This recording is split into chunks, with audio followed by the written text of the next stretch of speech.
gagas to kowe iki ora ngerti sejarah iya Mas. Lho, kowe ora basa karo tak basanono wong sampean wis ora ngajeni karo aku. Sampeyan karep dadi Nalendra, nek karo para kawula ngajenono. Kowe aja ngleneng dadi ratu ae. Kowe aja gaya dume lungguh kursi sing dhuwur. Ning aku nek gelem nglumpukke masyarakat tak jak demo telung kejeping paningal rubuh saka kursimu kowe.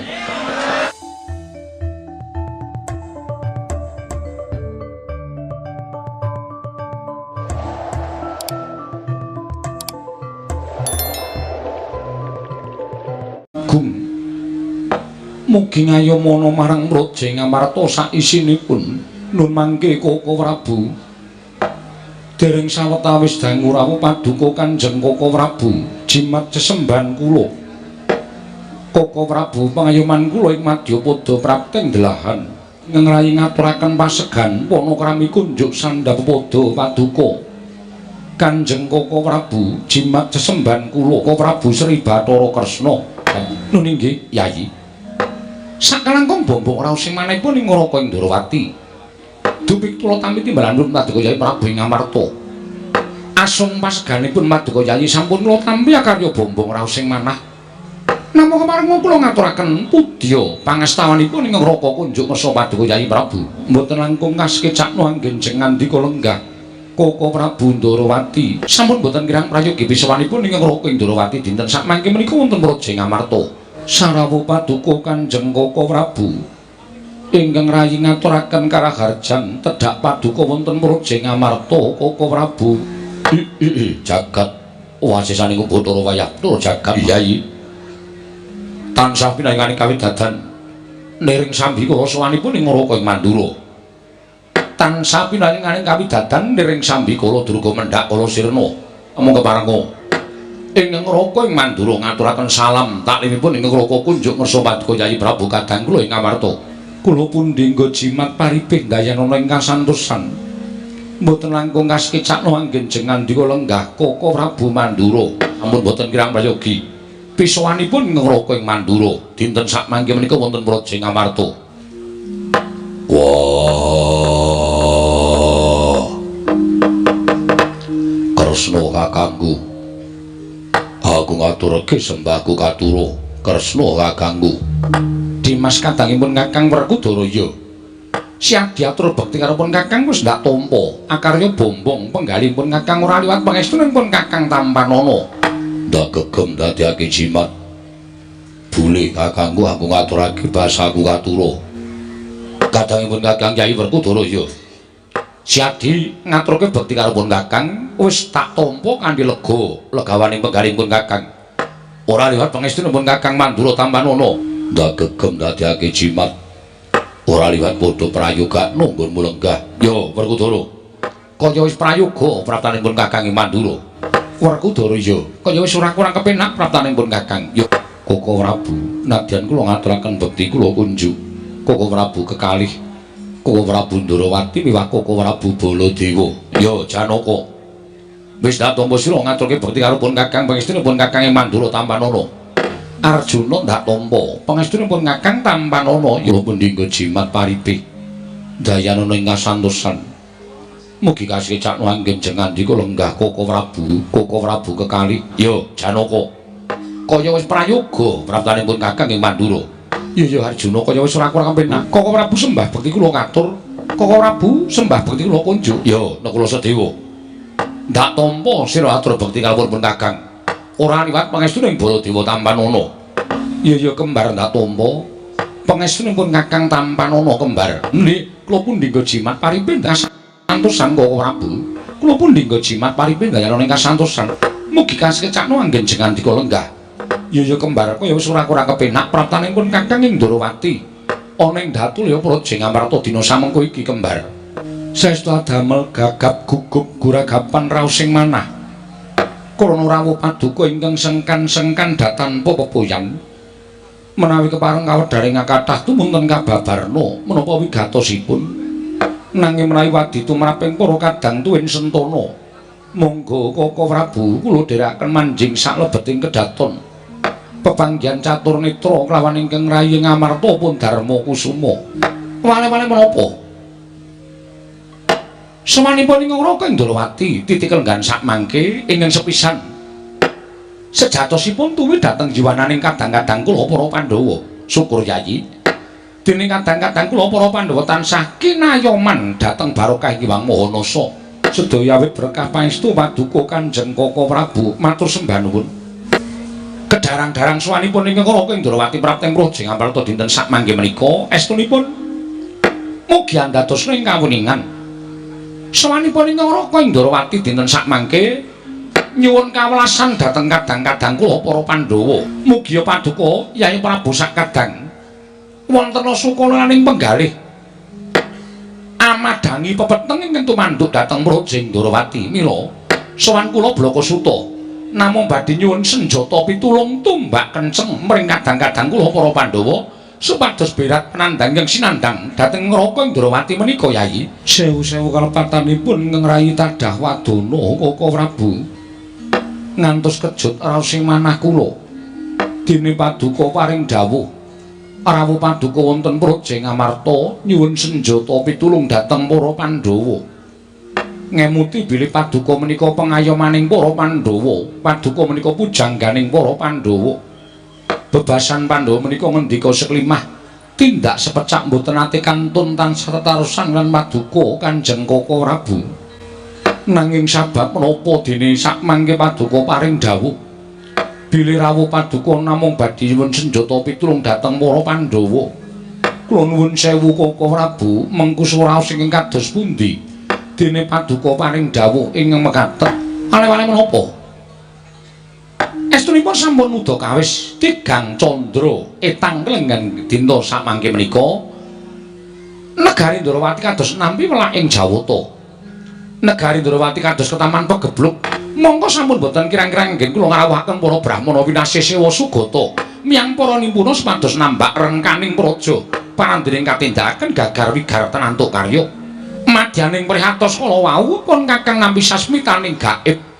Inggih menika sasmitaning Jawata ingkang dumeling wonten ing Karna bilih negari Ndrawati saged waluya nirma temah jati jati temah mulya menawi para Pandhawa ingkang suka sakbiyantu bot repotipun ing Raka Indrawati. Mekaten Yayi munggah menapa ing dadosan wonten Projeng Ndrawati. Mboten marah-barah pisan dhateng aturipun Yai Kresna babar pisan mboten nanging sanget mboten kinten. Ing wanci enjing Yai Prabu Kresna sampun rawuh wonten Projeng Mandura. Sareng kula dangu menawa sababipun dene Kresna sowan dhateng negari Mandura sarwi tawang-tawang waspa. Kresna tuwuh matur pinampi dhateng Raka ing Mandura. Mboten namung kula badhe ngetingalaken labatanipun Yai Kresna menika babar pisan mboten, namung jagat menika sampun dados paseksen. Bilih antawisipun Ngamarta lan Ndrawati menika kalih kaliyan ngatunggal. Tiganipun ngemor menika Mandura. Pendak-pendak para Pandhawa nampi ribet. Yai Prabu Ndrawati saged ngudari ribet menika kala wau. Mila sampun satrepipun menawi Yai Prabu tumunten paring pitulungan dhateng kadang kula Yai Prabu Ndrawati. Kula inggih menawa dados saksi tomaturipun Yai Kresna bilih negari Ndrawati dinten sak mangke ketaman pegebluk ingkang madal saliring usada wondene sagedipun waluya nirmala temah jati namung para Pandhawa ingkang suka sakbiyantu bot repotipun kadang kula ing Dwaraka. Namung kula nyuwun pangapunten gandeng Pandhawa menika mboten kula piyambak nanging klebet Werkudara Janaka miwah kembar menika ugi peranganing para Pandhawa. Mila menapa dipun keparengaken kula nedya tetarusan langkung rumiyin kaliyan kadang-kadang kula para Pandhawa menika langkung prayogi Yayi Werkudara. Nggih. Ora usah dadak nganggo lidah sinambung. Pun Kakang ngaturake apa kang dadi wigatine Koko Prabu Ndrawati Siadi wis midhanget dhewe. Piye Dimas miturut panemuning Siadi? Wah. Yen pancen Werkudara dadi srana waluyaning Projeng Ndrawati nadyan aku mbok dawuhi munggah gunung njegur segara aku ora bakal selak waton dados sarana waluyaning Projeng Ndrawati semanten ugi kula Koko Prabu nadyan bebasan kedah manjing tumangan kula mboten badhe selak waton dados sarana waluyaning Projeng Ndrawati. Nggih nadyan kula kadhawan beto barang ing awrat kula tartemtu sendika ndherek waton dados sarana waluyaning Projeng Ndrawati Koko Prabu. Semanten ugi kula Prabu nadyan kadhawan mlampah ingkang tebih kula mboten badhe silak waton dados sarana waling Projeng Ndrawati paduka midhangan piyambak kesaganipun para kadang matur sembah sewu nuwun ing tanpa pepindhan ing mekaten tumuli kula aturi paring dawuh menggah menapa ing kedah katindaken dening para Pandhawa Yayi wale-wale menapa sawanipun ing Kang Ndrawati menika mituruti dhateng Sasmita ing Jawata ingkang sampun kula tampi bilih negari Ndrawati saged waluya nirmala temajati jati temah mulya menawi para Pandhawa ingkang suka sakbiyantu bot repotipun ing Raka Ndrawati dereng ngantos purna anggen kula nampi sadha pangandika paduka menika kadidene sawanipun Panakawan Petruk Sumawana Bagong ingkang sowan wonten Projeng Amarta nanging dipun menapak-menapakno Petruk menika Panakawan Paduka Yai Prabu menika abdi Ngamarta mbok menawi Petruk wonten wigatos anggenipun sowan ngabiyandra ngersa Paduka Yai Prabu tumuli timbalana sowanipun Petruk singgihan mekaten mboten kinten babar pisan bilih Petruk sowan wonten negari Ngamarta menika sajaipun ngemu wigatos Petruk sowan wonten negari Ngamarta Panakawan Petruk lha iya pun Kakang nggih wis weruh yen Petruk wae genep tata kramane ngandhake ento Petruk kuwi abdi negara Ngamarta ingkang ora tinggal marang unggah-ungguh lan tata krama iki adine Petruk iki apa member kaya ngene iki lah ing atase munggah kraton kok nganggo training ora nganggo sarung ora nganggo kathok sak piturute apa pantes Kresna Koko Prabu nadyan mekaten menika abdi dalem Paduka mbok menawi wonten bab ingkang kirang prayogi tumanduk dhateng Panakawan Bagong wekasan kados mekaten kawontenanipun Bagong Nun kok ora nganggo klambi ora nganggo sandangan kaya kakangmu teles e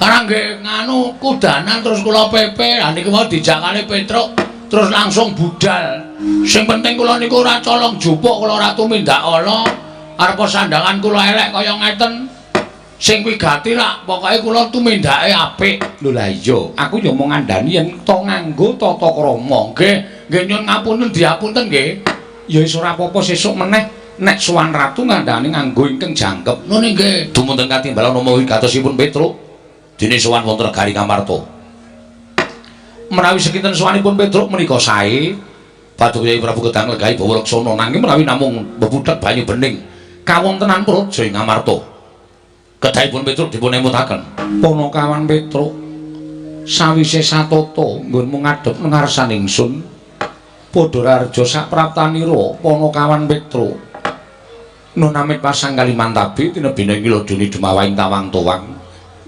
linepatna ing tulak manusinuwun lepat diagung pangaksami kula ngrumaosi bilih kula menika namung Panakawan kula menika namung batur ila menawi wonten kiranging tata krami kiranging ngganggu nyuwun pangapunten sinuwun wilujeng sowan kula bekti kula kunju Panakawan ndak tampa pangestuku tampanana kula pundi jimat paripe dayana ing kasantosan Panakawan Bagong padha raja sapraptamu pangestunipun sinuwun Prabu Darma Kusuma wilujeng bekti kula kunjuk sinuwun iya Bagong ndak tampa pangestuku tampanana Panakawan Bagong kula pundi nggo jimat paripe dayana ing kasantosan prayogakna nun nggih sampun boten kirang prayogi pisuwan kula Panakawan Petruk padha raja sapraptamu pangestunipun Ndara Baladewa wilujeng bekti kula kunjuk yo tak tampa pangestuku tampanana Bagong padha raja sapraptamu pangestunipun Ndara Baladewa wilujeng bekti kula kunjuk yo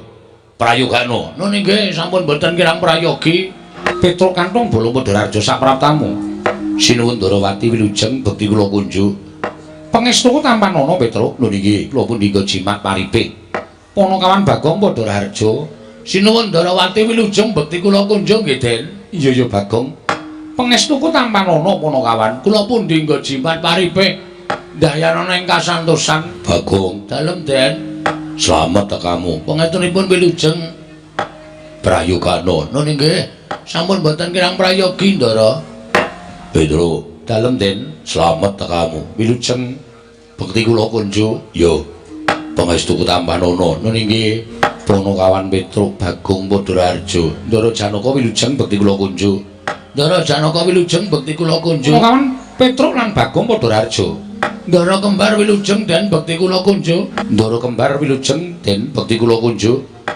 Iya tak tampa prayo gak napa kawan. Sampun boten kirang mriki pisawanipun ngabdipun Petruk. Petruk kanthong bolong wonten dawuh sinuwun. Mono gage matura. Sowan moning Praja Ngamarta iki saka karepmu dhewe apa pancen diutus dening bapakmu Semar? Apa wigatine yen pancen saka karepmu dhewe duwe perlu apa Petruk dene sowan ana ngersaning bendara?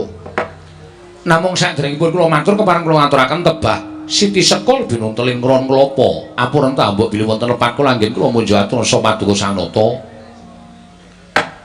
Menawi wonten cewek ing ngatur Diagung Pangaksami jar kula menika namung Panakawan, kula menika namung batur. Kula menika namung kawula. Mila menawi wonten duna dungkap kiranging tata krami Subasita langunggah-ungguh kula nyuwun pangaksami. Estunipun ngaten sinuwun, sowan kula menika mboten saking kajengan kula piyambak. Namung kula menika dapur dipun utus dening Bapak Semar. Lan mugi dados ning kawuningan sampun wonten kinten-kinten setunggal candra menika bapak niku kaya wong masuk angin ning waras. Kaya wong waras ning nek kula sawang kok kaya wong lara. Saben dinten niku ming mogok-mogok teng ngajeng griya, mboten mubah, mboten musik. Monggo pendak ditakoni ora tau wangsulan. Dedaharan sing diaturake ibu ngersaning bapak ora tau didahar, unjukan ora tau diunjuk. Mula suwe-suwe kula kalih Gareng kalih Bagong tumuli sowan ngersaning bapak. Nanjeke apa ta wigatine? Kula matur ngersanipun bapak. Nek bapak kuwi duwe pepinginan, nek bapak kuwi duwe kekarepan, saiki bapak paringa pangandikan karo anak-anak. Merga sing jeneng wong urip ning alam padang ki cakra manggilingan. Biyen aku karo Gareng karo Bagong tok bula wentah. Ning bareng saiki anak wis padha mentas. Anak kuwi duwe kewajiban mituruti kekarepaning wong tuwa. Barang kula matur kaya ngoten niku bapak terus alon-alon niku gelem paring pangandikan kali kula kali Bagong. Ngene le. Jane aku meneng wae iki ora kok perkara aku mikir kahananku dhewe ora. Ning kowe ngerti, nuwun sewu lho kula menika ngoko merga kula nirokke suwantene bapak. Ning kowe ngerti Semar urip ana ing alam padang kuwi merga aku gelem didapuk dadi menungsa. Nek aku biyen gelem dadi dewa, mestine uripku ora kaya ngene iki. Ning gandeng aku ki gandrung karo katentreman, gandrung karo kerukunan. Minangka pamomong duwe kewajiban momong para satriya ing ngateteken ati suci pepayung budi rahayu. Aku momong mbahne Pandhawa wiwit Prabu Sentanu Begawan Palasara kuwi tak mong kabeh. Ning aku rumangsa seneng momong sing gawe tentrem atiku ning sing gawe kabagyaning uripku nalika aku momong marang para Pandhawa. Sebab Pandhawa ki pepethinganing para titah, pepethinganing para satriya sing ngateteken ati suci pepayung budi rahayu. Nggonku momong para Pandhawa tak ati-ati supaya besok Pandhawa ki dewasane dadi mustikaning para satriya. Ngamarta sing dilenggahin para Pandhawa kuwi mujudake negara ingkang adil, makmur, warata, tias bagya mulya, gemah ripah loh jinawi karta tata turaharja. Kawula uripe padha ayem tentrem matsinamatan daya dinayan, tunggal cipta rasa karsa lan karyane. Negara ingkang panjang punjung kalukengrat ing bab apa-apane mesti kabeh padha meri marang negara Ngamarta. Ning kok saiki ora kaya ngene ya, Truk. Pripun, Pak? Ngamarta iki kok adoh sungsate karo biyen. Biyen kondang negara kebak karukunan, ning saiki tontonen kawula Ngamarta sithik mboko sithik padha teter kapercayane marang hukum, kapercayane marang Ratu Gustine, wekasan akeh kawula ingkang padha nggudel bingung numbuk bentus nggugu sakarepe dhewe. Endi-endi padha bentak sirah, malah ngendi-endi ana paten pinaten mung perkara bab ingkang sepele, mentara karo sanak kadange, luwih-luwih mentara karo sedulure. Nek kanan kaya ngene iki tak nengke wae, Ngamarta kuwi ora nganti sak siliring bawang, sak umuring jagung, sak uruping damar, mesti negara Ngamarta bakal rubuh remuk bubuk dadi rempon. Kawulane wis rumangsa ora tentrem. Lah apa to sebabe kawulane kok rumangsa ora tentrem? Merga Ratu Gustine ora gelem nyaket kanang para kawula. Kawulane ora percaya karo Ratu Gustine. Lah menika papan-papan pasinaon ora padha diparani, sing diparani papan-papan maksiat. Mula Ngamarta saiki lagi tak arani anjlok morale para kawula. Merga wis ora ngerti rasa kamanungsan, wekasan akeh regejegan mongko lali yen to melu sawijining negara ingkang duwe pernatan hukum ingkang wajib diugemi. Nah, kanan sing kaya ngene iki arep tak dandani, Truk. Bapak ngendika ngoten. Mergo nek iki nganti rusak tenan negara Ngamarta, sing disalahke sepisanan karo Dewa Uduka Pandhawa ning Semar. Semar sing ngomong para Pandhawa kok gagal sarta ora kasembatan mujudake negara ing adil makmur warta tias bagya mulya. Mula sing ditutuh aku ora sembodo dadi pengayom. Mula nek nganti Ngamarta iki tak nengke wae, aku sing kesalahan. Lah, aku meneng wae iki aku duwe gagasan kepengin bangun kayangan. Semar kok bangun kayangan niku Semar niku nuwun sewu wong sekeng, wong ora duwe, wong melarat. Kok arep bangun kayangan niku terus kula tuwuh tandha pitaken. Saderenge kula matur kata-kata kersanipun Bapak wis ngendika, kowe aja kaget. Aku nganggo tembung bangun kayangan iki ora bangun papan sing magrong-magrong, papan sing apik, papan sing becik, saka emas mutiara jamrud hergeni kuwi ora. Ning aku pengen bangun negara Ngamarta kuwi uripe kawulane embane kaya ning kayangan. Kebak karukunan, kebak katentreman, ora ana rasa dya-dinya. Anane mung padha tetunggalan manunggal, sayuk rukun yen abot padha dipikul yen enteng padha dicangkil. Lah mulane aku pengen mujudake Ngamarta ki embane kawula uripe kaya ning kayangan. Niku bab sing boten gampang lho, Pak. Gampang.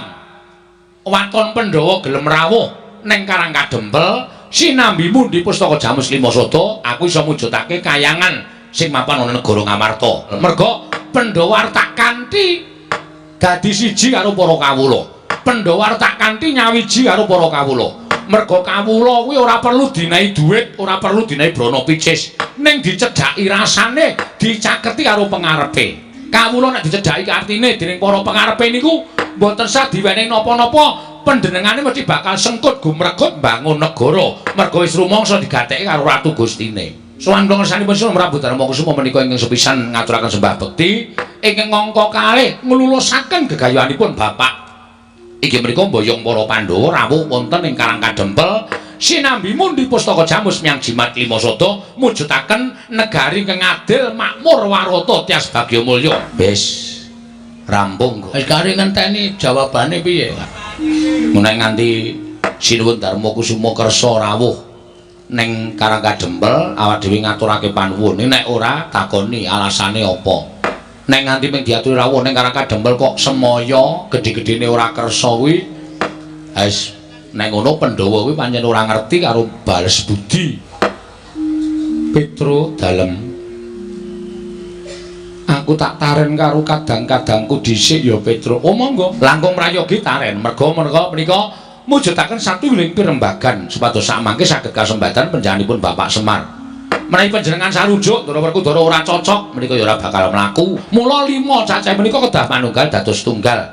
Kedah saged tetunggalan rawuh wonten ing Karang Kadempel sinambi mundi Pustaka Jamus Myang Jimat Limasada.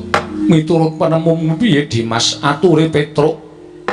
Apa gegayaning Kakang Semar iki mau miturut Dimas Jodipati kepiye? Rasaku ki gunung sing tanpa guna. Ayo mangkat. Semar gedhe labuhane tumrap negara Ngamarta. Turaba ingkang bakal katindakake dening Semar kuwi gegayan sing apik, sing luhur. Ngangkat marang praja Ngamarta. Arjuna penemune siadi kepiye? Petro, yen pancen bapakmu mbutuhke Prabeya, aja metu saka bapakmu. Madukara usungana bandane ora bakal aku wegah. Matur sembah nuwun. Ndara kembar pripun? Petro, aku ya sarujuk. Petro, yen isih kurang Prabeya, yen perlu kasatriyanku digadhekke dhisik ora apa-apa. Matur sembah nuwun tanpa pepindhan. Ndara Werkudara sarujuk, Ndara Janaka mathuk, Ndara kembar wis cocok. Monggo sinuwun. Samangke kula aturi paring dawuh. Kusik Petro sabar sawetara. Iye, sebabipun ewuh kaya rasaku, bingung rasaku Petro. Inggih, sebabe napa? Krana sowanmu kuwi kalah dhisik karo Koko Prabu Ndarawati. Lho, Sinuwun Ndarawati. Iya. Sinuwun Ndarawati rawuh mriki menapa wonten wigatos? Ana Petro. Wigatine tanole kejaba nyuwun ngampil Pustaka Jamus Limasada. Nyuwun ngampil Pustaka Jamus Limasada? Iya. Dipun dadosaken menapa? Ngerti yen to negara Ndarawati ketaman pegebluk bisane waluya yen to tinumbalan pustaka Jamus Klimasada mongko luwih dhisik tinimbang sowanmu. Kepiye meneh Petruk ingkang dhisik kudu tak dhisikake, ingkang keri ya kudu ngalah kelawan ingkang dhisik. Yen to bapakmu kepengin rawuhing para Pandhawa kudu ngenteni pustaka Jamus Klimasada kinarya usada negara Ndarawati dhisik. Samengko tumuli tak boyong marang Karang Kadempel Petruk. Rasida le. Rasida ngapa? Ndara Werkudara wis cocok, Ndara Janaka wis mathuk, Ndara Neklustimbar wis oke, Ndara Puntadewa wis nyetujoni ning ana pepalang. Sinuwun Ndarawati. Sinuwun Ndarawati ngapa? Sinuwun Ndarawati iki ya duwe karep, duwe sedya. Sedyane nyuwun ngambil pustaka Jamus Klimasada. Arga ngapa e? Ndarawati ke Taman Pegebluk bisane waluya nirmala temajati yen to tinumbalan pustaka Jamus miang jimat Klimasada. Kula Sinuwun Puntadewa kudu nglungguhi Bawaksana. Sing dhisik didhisikake, sing keri ya kudu keri. Sik, aja kesusu. Aja kesusu piye? Kene aku sak sing matur, gentenan. Oh iya, iya. Ning ora gawe masalah lho, Kang. Ora iki mung genahke kok. Oh iki goblok kok ora. Mundur ana? Ya, mundur. Ning aku wis weling karo kowe aja gawe masalah. Ora, aku mung arep takon karo Sinuwun Prabu Darmakusuma. Ya, sing tata krama lho. Siap. Ya. Nuwun sewu Sinuwun. Iya, Bagong eneng apa? Ajeng nyuwun prisa. Sinuwun Ndarawati nyuwun ngambil pustaka Jamus Klimasada kangge menapa? Dinggo tumbal wadaling praja ing Ndwarawati. Bakal kinarya tumbal wadaling praja Bagong. Nuwun sewu, kanggo tumbal Ndarawati kenging napa? Kena pagebluk. Pun kula tampa pangendika sampeyan. Ning niki kula entuk ngrembug perkara Sinuwun Ndarawati napa mboten?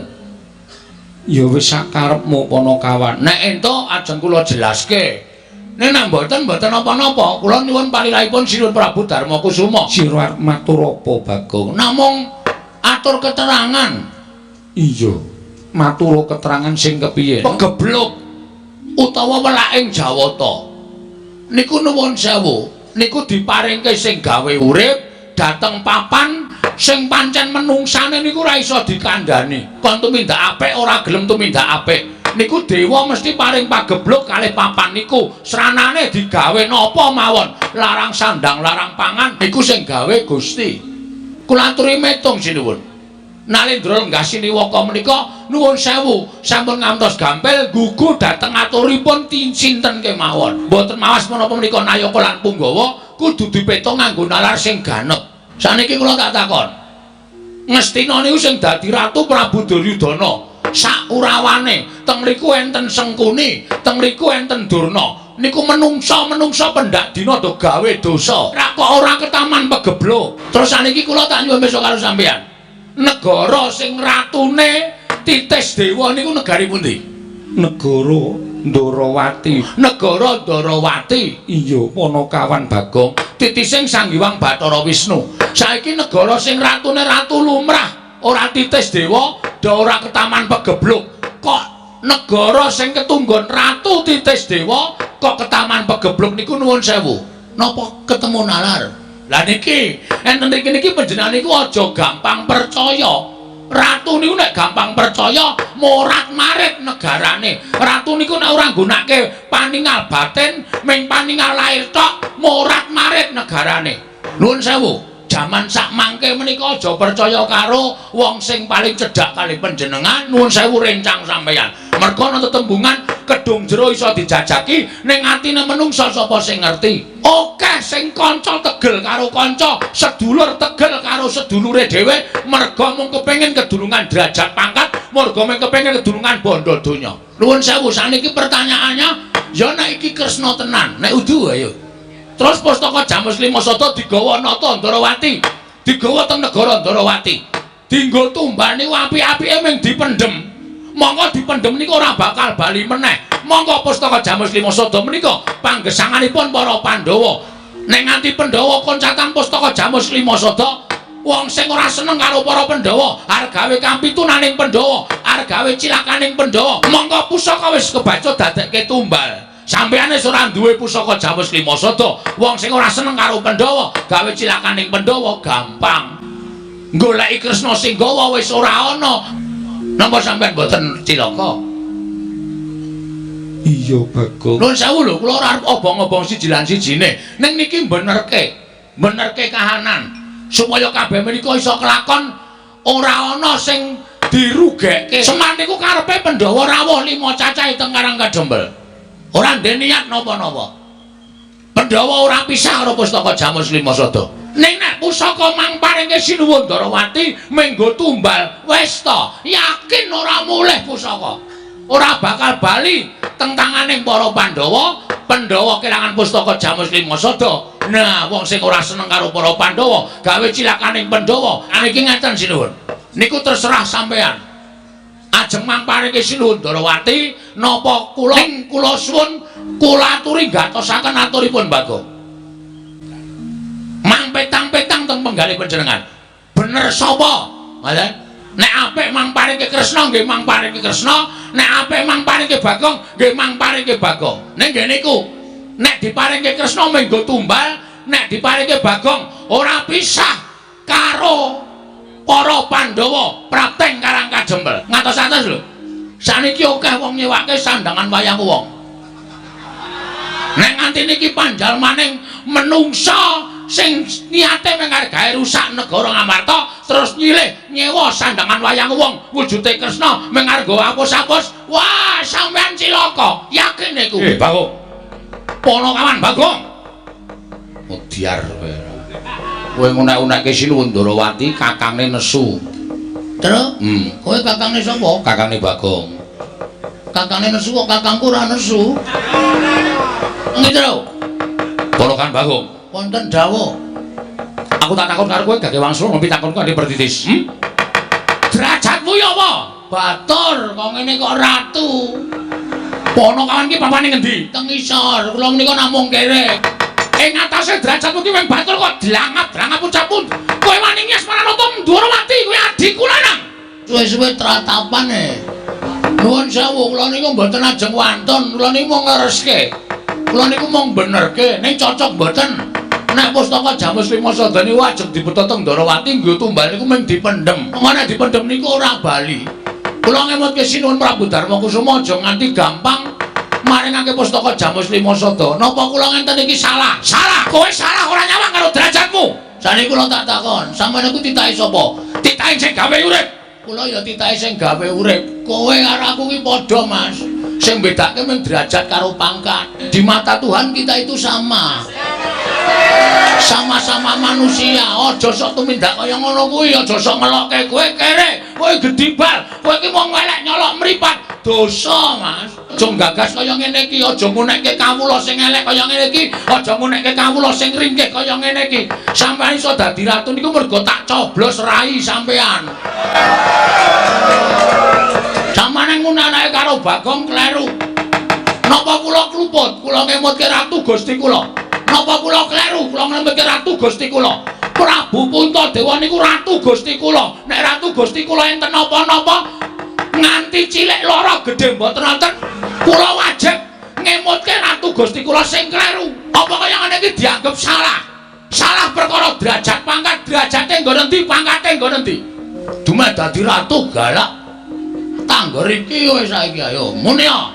Ombo-ombonan cangkem. Ombo cangkemku kasih. Sing tau nek kowe meneng wae kok kakangne nesu-nesu iki ngopo? Mergo aku tresna karo adikku lanang. Kowe wani ngasmane Kyai Prabu Darawati padha karo wani karo Natamandra Prabu Baladewa. Kowe wani ngelani dadane Kyai Prabu Darawati padha karo kowe wani karo Natamandra Prabu Baladewa. Kowe ngila karo kahananmu. Ing ngatasi Semar arep bangun kayangan. Semar iki derajate apa? Aku tak takon kok wani bangun kayangan. Kowe ora gagas to, kowe iki ora ngerti sejarah iki, Mas. Lho, kowe ora basa karo aku, tak basanono wong sampeyan wis ora ngajeni karo aku. Sampeyan karep dadi Nalendra, nek karo para kawula ngajenono. Kowe aja gleleng dadi ratu kowe. Kowe aja gaya dume lungguh kursi sing dhuwur. Ning aku nek gelem nglumpukke masyarakat tak jak demo telung kejeping paningal rubuh saka kursimu kowe. Sampeyan iso gedhangkrang sila tumpang neng kursi iki mergo tak coblos mbaya sembodo. Biyen sampeyan ling mbeseli aku pira takon dadi tim sukses. Karo tok janjen-janjeni Kene iki sesuk tak bangun aspal, tak aspal kene susah tak cor. Kene esuk tak nehi toilet. Kabeh ya ming telek. Angane nek wis dadi lali micek mripate. Lajeng napa sampean? Arep pripun? Lajeng takon ngejak apa sampean? Wis rasa kekian gunung saiki kuwi Bali. Nun, Saiki kuwi Bali. Bali piye? Ora samboyong Pandhawa, Bali.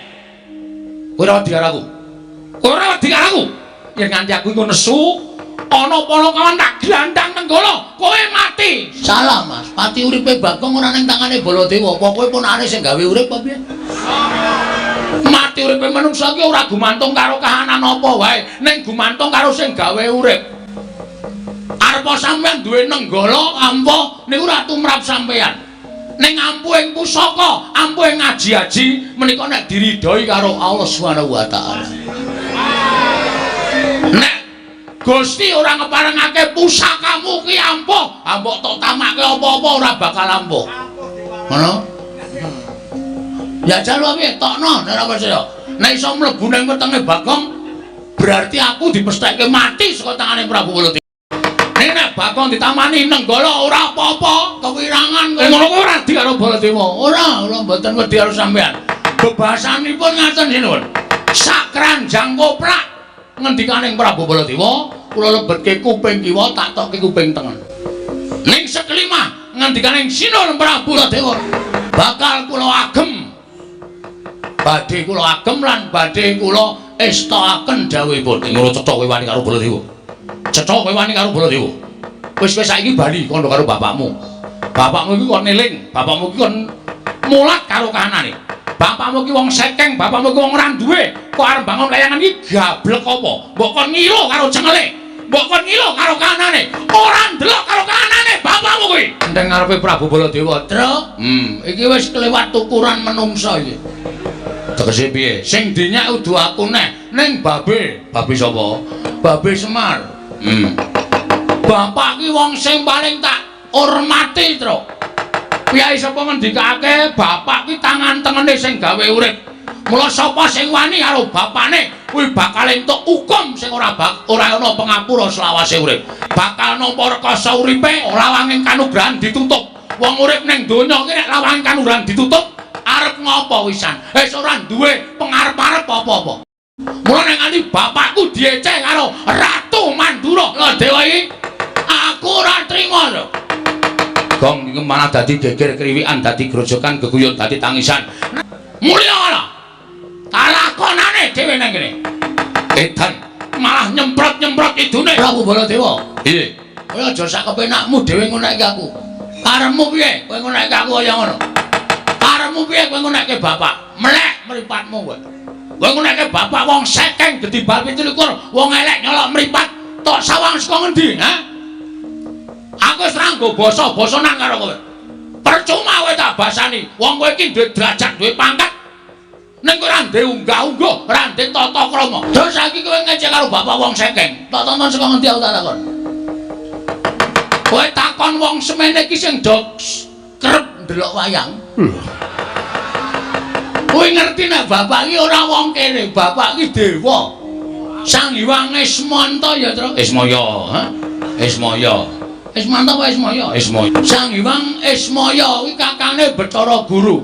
Apa ta sambabe bapak kok medun ning jagat? Mergo bapak iki gandrung karo kerukunan lan katentreman. Moh dadi dewa. Bapak iki nek gelem dadi dewa kae ning kayangan paling dhuwur. Kae bintange 3. Saiki kok iso ngunake bapak iki wong kere. Saiki tak takon, asalmu saka ngendi to, Mas? Ha? Kowe saka negara Mandura. Ning kowe mbiyen ki disingitke nang Widara Kandang, diakoke anak Demang. Kowe mbiyen jaman nom-nomane mikul garu, mikul ruku, golek ramban, golek suket. Saiki kowe dadi ratu kok glelengmu minta ampun to, Bol. Mbok yo sadar diri. Kowe iki asale saka desa. Wong iki aja ninggal karo lanjarane. Wong iki nek ninggal asal mula bukane duwe derajat ora suwe, duwe pangkat cepet tetel, duwe bondo donya asat saben dina. Sirmu piye aku tak takon? Lho, sirmu piye? Karepmu Watakmu apa? Aku manut. Aku kasar ya wani, alus ya wani, padangane wani, petengane apa meneh? Lho, nantang petengan. Wah, santai tenan kowe. Ayo ngopo? Iblis. Ayo, metu Jawa. Nek pancen wani karo Baladewa, diteter sepuro kekuatane Bagong. Oke, ora nang kene papane wong nete. Metu gelandang negara. Kok balik meneh? Aku meng nyaut cagak kuwi mau apa? Set mubeng ngono kowe. Heeh. Wah, angel ngene kon mikir ya, Truk.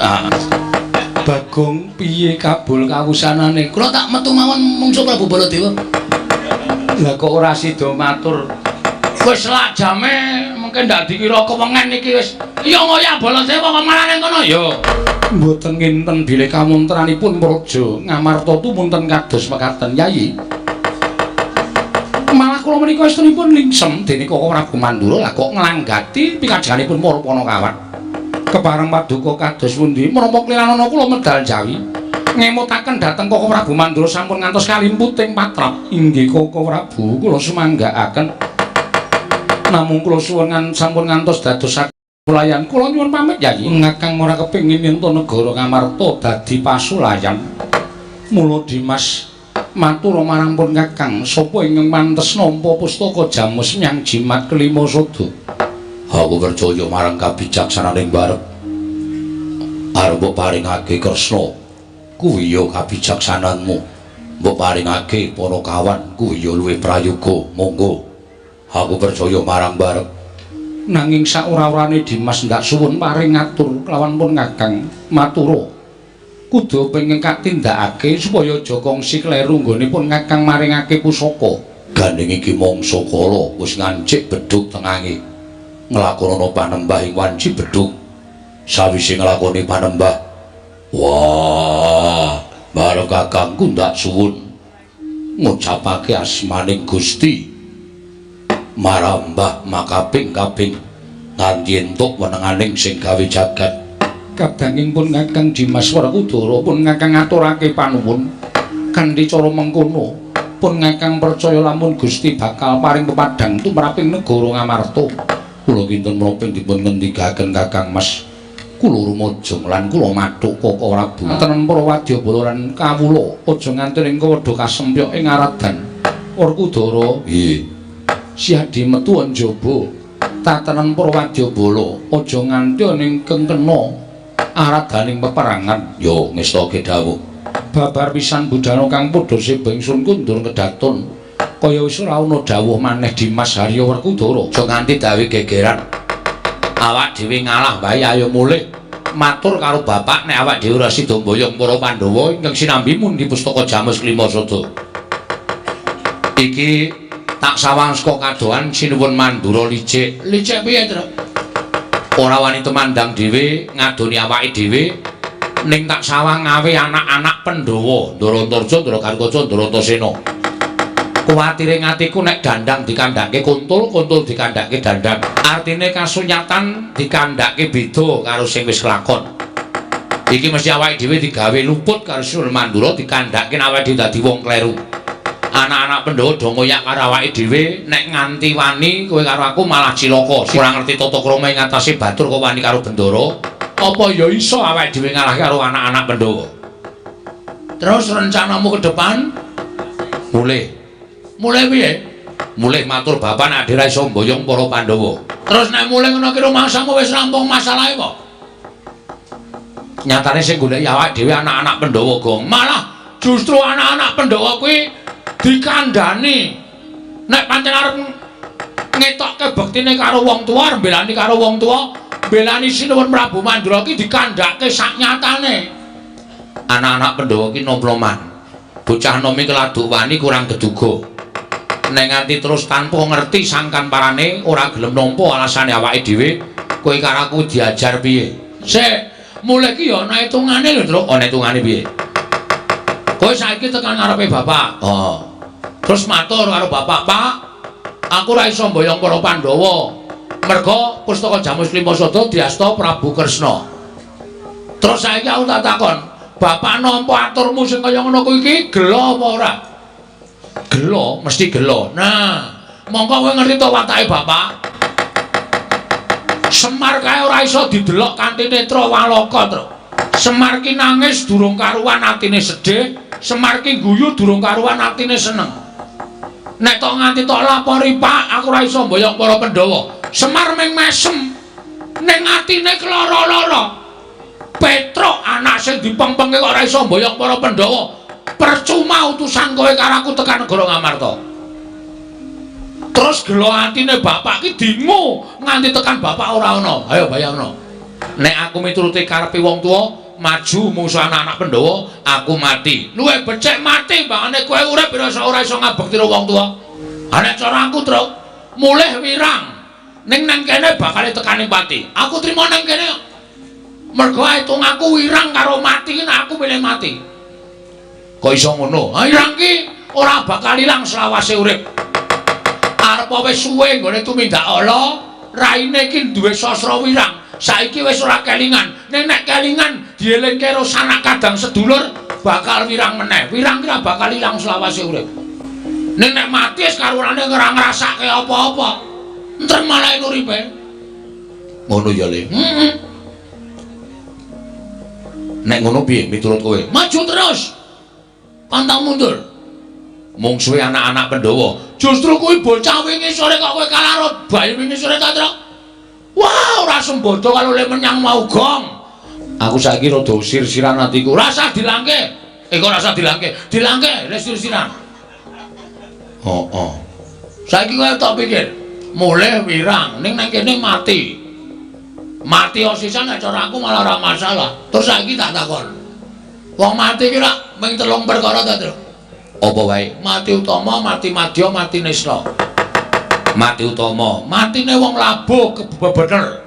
Labuh agama, labuh nusa bangsa, labuh wong tuwa, mongko wong tuane bener ki mati utama. Kowe modar petuk malaikat lebokke swarga. Tanpa ditimbang ala becikmu. Mergo kowe mati utama. Mati madya disangkani saka lara. Kuwi swarga apa neraka dipetung dosamu. Nek akeh dosane cemplung neraka, nek akeh apike cemplung swarga. Mati nista, matine wong lalu. Ora ditampa karo sing gawe urip, sukmane ngrambyang manggon ning kayu watu pendak malam Jumat Kliwon dikutuki jaluki pesugihan. Tandangi lelakon iki. Nek kowe wani ngadepi anak-anak Pandhawa, matimu mati utama. Wenehi kunci swarga karo sing gawe urip. Mlebu ning kono tampane widodari. Ora seneng atine. Aku tetep wedi ya kok. Nek musuh anak-anak Pandhawa kok aku tetep semelang. Wah, jan wis carane membangkitkan semangat kowe iki kepiye ta, Truk? Lah nyatane aku nek musuh anak-anak Pandhawa, Ndara Antasena ngantem aku pisan mudar arep nglawan piye? Takoni karepe apa? Ya. Nek kira-kira arep mateni karo kowe, ora kena jak rembugan, kowe rasa melu-melu sing nandangi aku. Iki ora mung ngomong kosong lho iki. Soale kowe iki kulino ngapusi. Kowe kok ngerti? Lah kuwi senengane ngono kuwi kok ora ini ora omong kosong. Ora, yakin. Aku serius iki, Truk. Ya. Terus kene ndi? Aku nang mburimu. Aku wis nganggo kathok pencak silat ngene iki aja kuwatir. Ya, wah iki aku seneng niki. Dadi kowe iki cangkemmu ombo iki ora mung kokean omong nih ya nyambut gawe. Ah, ya kokean madang bareng. Ah iya. Ning ora apa-apa, ora masalah. Mburi kene kok tak tunggune. Aku siap-siap kowe nek ketemu sapa wae takonono arep mateni kowe.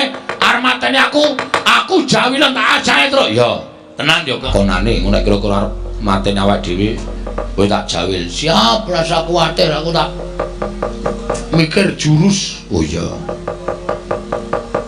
Ndara Antasena. Iya, Truk. Rawuh mriki kok sajake nawung duka enten apa, Den? Panjen kepara nyata, kowe tak takoni ngaku ya, Truk. Nggih, kula mboten ajeng goro kalih pepundhing. Jenyatanipun sampeyan iku bendara kula mboten ajeng goro. Truk kowe tak takoni, nggih. Kowe wani karo Siwa Mandura ya? Oh nggih, yen kowe wani tenan karo Siwa Mandura, aku dikongkon karo Siwa Baladewa kon goleki karo kowe, kon bondo tanganmu utawa ngrincung sikilmu.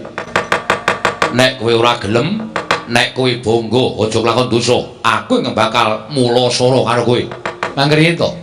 Dirembuk sik perkarane, rasa dadak rembukan perkara. Kowe wani karo Siwa Mandura padha karo kowe memirang marang pasuryaning para pundhen Pandhawa.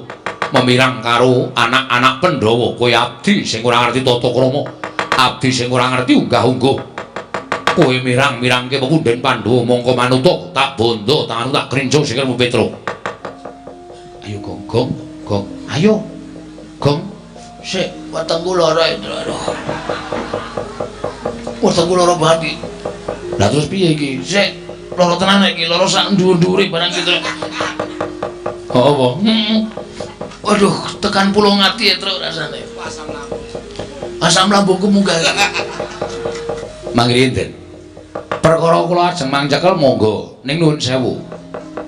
Sing jeneng wong niku adil-adile nek sampeyan niku nampa pelapuraning Ndara Baladewa ning ya sampeyan nampa atur kula tegese loro-lorone disuwuni keterangan. Nek pun keterangan loro-loro niku pun mlebu teng sampeyan mangsaring sing bener sing pundi sing puput sing pundi. Perkara Petruk ajeng mangboto bandanen. Petruk ajeng nglebokke pakunjaran, manglebokke pakunjaran mboten napa-napa. Mboten. Ning kula tak matur, apa to sababe kula kok wani karo Sinun Mandura? Niku wonten perkarane. Perkarane apa? Sing wani niku dudu kula. Lho, sapa? Niki, Dower niki. Adik kula niki. Ning sareng kula petung, Bagong wani niku merga Bagong belani karo bapak. Lho, belani karo bapak piye? Kula dikongkon karo Bapak Semar. Pak niku ajeng bangun kayangan. Bangun morale para kawula sanegara Ngamarta. Syaraté Pandhawa diaturi rawuh teng Karang Kadempel, sinambi mundi pustaka Jamus miyang jimat Klimasada. Ning teng niku wonten Sinundara Sinun Prabu Mandura ngendikake nek kepengin nyiyun ngampil pustaka Jamus Klimasada, kinarya tumbal wadaling negara. Wir nerangke negara sing ketunggon Sang Hyang Wisnu kok ketaman pegebluk niku napa? Wonten kelakone. Mongko negara-negara liya niku ora ketaman pegebluk, ning kok negara Ndarawati sing ketunggon dewa kok ketaman pegebluk. Wonten niku. Terus Sinun Mandura duka. Bagong manusmane jajalan Sukertane bawana, kowe menungso ora tatanan. Bagong ya wangsulan. Kula wis ngeleke ning Bagong iki pancen wonge ngeyel. Terus Sinun Mandura ngendika ngenten iki, "Bagong, kowe bali yo. Kandha karo bapakmu. Bapakku wong sekeng, bapakmu ki wong ra duwe. Bapakmu ki wong melarat, men gedhi balar bangun payangan ki ngilo karo cengele." Nuwun sewu, bapakne Bagong ki ya bapak kula. Nek bapak kula dunake kaya ngono kuwi kula anake kok ora nesu niku anak sing model piye? Nek ngonekke Petruk ngonekke Bagong ora masalah. Nek tekan bapak kula padha karo kudu mbelani bapak. Sampene tak unekke, Antasena. Kowe anake ora kudu wong dlogak-dlogok ora iso ndodok. Nesu ora? Aku nesu Petruk. Nah padha kula ya nesu. Kula niku mergo dianak-anake karo bapak. Lek kula wani karo Prabu Baladewa niku mergo kula bapak kula dicamah dening Prabu Baladewa. Nek Prabu Baladewa ora nyenggol karo bapak, kangeh kula ajeng wani karo Prabu Baladewa. Mboten ajeng wani. Sing kula wani niku sipate, mboten kok Baladewane. Wah. Nek tak hitung-hitung kok bener kowe mbangane Prabu Baladewa terus. Lah kene iso menggalih.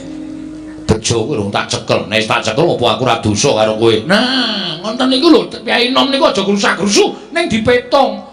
Belajar gelar, belajar gulung. Men aja kesluru dalan sing kleru. Aku njaluk ngapura ya Truk, tiba padha-padha mboten apa-apa. Wis mari, Truk. Lumayan mari iki, Truk. Ya disikat saiki apa piye? Oh sike. Wis rampung masalahe kok disikat. Lho, wis teluk kono. Ora teluk.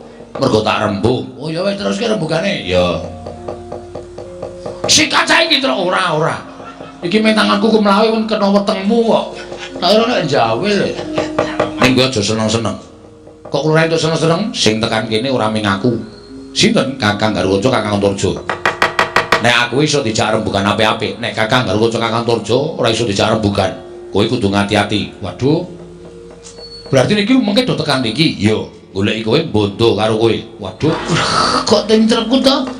ana kene ndungkrukan tak pacul sirahmu kene. Wong anggere muni ana bahaya kok mumet di sing wetenge lara. Di sing ngambayen. Anggere aman kok waras. Heeh, aku gumun. Gumun karo awakmu dhewe kuwi kok ora. Heeh. Ha terus kula ki pripun? Ora usah kuwatir. Ning aku njaluk karo kowe ya, Truk, nggih. Nek kowe dikapak-kapake Kakang Garwaca, kowe aja bales, kowe manut wae. Atrene modar. Truk, kula nek dipotol sirahe pripun? Ora usah wedi. Nek kowe lara tak tambani, nek mati tak uripke. Nganggo napa? Ki tak peres metu banyune. Banyu sungut iki iso nggo nambani wong lara nguripke wong mati. Kuwi lah ampun anu wae kok netrel. Dhewe sing nggawa malah ora wira-wiri lho. Nek didadel pripun? Sapa sing aku nedel? Bagong. Kene kok kepruke sirahe kene. Iki ki ora pasangan e. Oh tak kira variasi e. Wis ngono ya, Truk. Kowe aja wani. Kowe digampak-gampake manut ning kowe golek acara men Kakang Garwaca wedi karo kowe. Oh siap. Aku tak ambles bumi, nek kowe ora tak tambani, nek mati tak uripke. Mangke riyen. Nek sampeyan ambles bumi terus kula le nyeluk pripun wong kula ora iso ambles bumi kok. Bagong kon gedruk lemah ping 3. Oh nggih, nggih. Engko aku metu. Oh nggih, siap ya, Gong. Nah aku lara kowe gedruk lemah ping 3. Oke, nek kowe karo gedruk kok. Wis ngono ya, Truk. Nggih. Aku tak ambles bumi. Oh nggih. Wis Gong, pokoke beres awak dhewe bakal ora. Ngopo Bagong? Ming jajal kok, Mas. Asem ora. Angko nek digedruk ora metu? Ha iya. Wae dindani nang ngene Ndara Garwaca, Gong. Heeh. Mbok kowe ganti sing biasa wae kono, Gong. Sing Bagong biar. Ora. Aku nganggo iki wae sumuk banget ya wane. Adem kaya ngene kok sumuk. Sumuk aku. Oh iya. Wae dindani Ndara Garwaca tekan kene takoni apa wigatine. Ndara Gatotkaca. Iya, Petruk. Enten apa karo awak mriki? Petruk. Nun. Aku tekan kene pancen goleki karo kowe. Nek pun kepanggih, aku tak takon karo kowe Wangsulana, nggih. Kowe wani karo Siwa Mandura ya. Oh nggih. Leres didhawuhi dening Siwa Mandura, Gatotkaca golek ana menyang ngendi papane Petruk. Yen ora gelem bali, yen perlu sampurnakno, Petruk wis wani ngina karo wong Mandura. Wani gawe wiranging para punden Pandhawa, teka derajate Petruk wani karo Baladewa. Petruk, Nun. apa iki mbok tindakake kuwi gawe wiranging para punden Pandhawa. Mula Gatotkaca isin duwe abdi kaya kowe. Kowe bali. Nek kula purun wangsul, penak awakmu. Nek boten purun wangsul, mapano. Apancat pundhakmu tak gembol dasmu dina iki Petruk. Nun sewu, Den. Pangandika sampeyan sing keri dhewe niki wau kok teng ati kula rasane lara banget. Pangandika sampeyan sing keri dhewe niku. Teng ati kula rasane kok larane ra jamak-jamak. Sampeyan niku ora ana separone umure Petruk. Sampeyan niku ora ana seprapate umure Petruk. Selagine wong tuwa sampeyan Ndara-ndara Pandhawa niku kula sing ngomong, wiwit cilik kula ya ngerti. Dewasane Ndara Pandhawa, Sinuwun Puntadewa, Ndara Werkudara, Ndara Janaka, Ndara Klasdewa niku ora tau nyuwarani elek karo Petruk. Sampeyan mentolo ngunekke Petruk, Petruk pancat pundhakmu, tak gembol ndasmu. Kula niku ora tau disuarani elek karo sapa wae. Nek sampeyan pancen mentolo mateni Petruk, mang mateni. Lha sadaya tak kokean gunem. Mang mateni mboten apa-apa. Nggo mang potol siraku lho. Mang potol, Den. Kula percaya sampeyan iso wong sampeyan niku satriya sekti, satriya digdaya. Sampeyan tau dadi dijedi teng Kawah Candra Timuka. Sing ngetutke sapa? Kula teng pinggir kawah. Nganti sarung kula kobong. Mergo kula ngetutke sampeyan, kula tau njaluk ijol, ora tau. Ning bareng dewasa sampeyan mung dilapori karo Prabu Baladewa. Nek Petruk tumindak kaya ngene ora gelem nampa keterangane Petruk. Kok terus ajeng mentolo mateni karo Petruk. Mboten napa-napa. Mboten napa-napa mang pateni Petruk. Lara ati kula nek cara sampeyan kaya ngeten iki. Nggo mang pateni kula.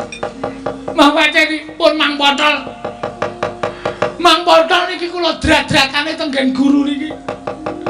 Nek sampeyan mateni karo Petruk, nyawane Petruk munggah teng kayangan, teng swarga ketemu karo Prabu Pandu. Sampeyan ngerti Prabu Pandu sapa? Kanjeng Hyang. Nah, kene paham. Prabu Pandu takon karo Petruk, Petruk kok wis mati? Nggih. Sapa sing mateni, Truk? Sing mateni putu sampeyan. Lho, putuku sapa? Anake Ndara Werkudara sing nami Raden Gatotkaca. Kowe salah apa? Kula mboten salah, kula mboten kleru. Yen ngono putuku Gatotkaca sing kleru tak golekane menungsane. Yakin niku kejadian kaya ngeten niku. Merga Prabu Pandu simbah sampeyan niku arepa ratu-ratu ning jagat, ning tresna karo Petruk, ora tau nyuarani karo Petruk. Ayo. Ora kowe kok iso nangis ya, Truk? Ayo iso no ya. Kowe iki biasane ra angel nangis. Anakmu mlebu rumah sakit kowe nanggap dangdut ya. Cengelmu ki ora. Ora anake mlebu rumah sakit kok nanggap dangdut ora. Kok iso nangis? Ndara Garukaca tak critani terus raine saya pucet, saya pucet, saya pucet. Terus klepat. Mabur. Ngambatir Gantara. Wah, pinter kowe gawe sandiwara. Ah iya. Satriya loro kalah karo kabeh. Heeh. Kari siji didumdil ya, Dong. Didimdul piye? Didumdil kok didimdul. Didumdil gane aku wis ngalahke loro ming kari Antarja. Tandang ngono. Waduh. Mbok kowe sisan. Lah terus kowe nyambut gawe apa aku tak takon? Kowe mau ming nang burine terus ayo tro ming dolopi tok. Kowe genti nyambut gawe aku tak ngaso iki ming kari Ndara Antarja. Piye caramu kowe kudu iso nggunakake cara. Kaya aku iki lho nganggo sandiwara ngene iki mau sandiwara tak ewangi nangis. Antarja iki ampuh. Ampuh. Putu ula. Putu ula piye? Mbahne Ndara Antarja ki dewaning ula. Nek nganti nesu, wah, matek aji ula sak donya goleki kowe kabeh. Masa? Heeh. Ula werna-werna. Ula werna-werna. Kowe lagi tengok-tengok parani ula. Kowe lagi turu jejere ula. Kowe lagi adus parani ula. Mongko ula demung macan, lare angon, ula welang, ula weling, bandotan macan. Oper ula. Ula sendok sing paling entek-entekke gong. Tandangi ya. Aku tak ngasuh nang wit gedhe ae. Ngisore ketok iyu banget nggo nglikar kok kaya penak banget. Mun nek wong goleki kowe, Omong nek aku ora ono, siap. nek wong ngeyel, Tandangi le, anak Semar kok jileh. oke. Lakonane terus ora sampe melu-melu Antarja ketok takoni goleki Petruk, sampluki.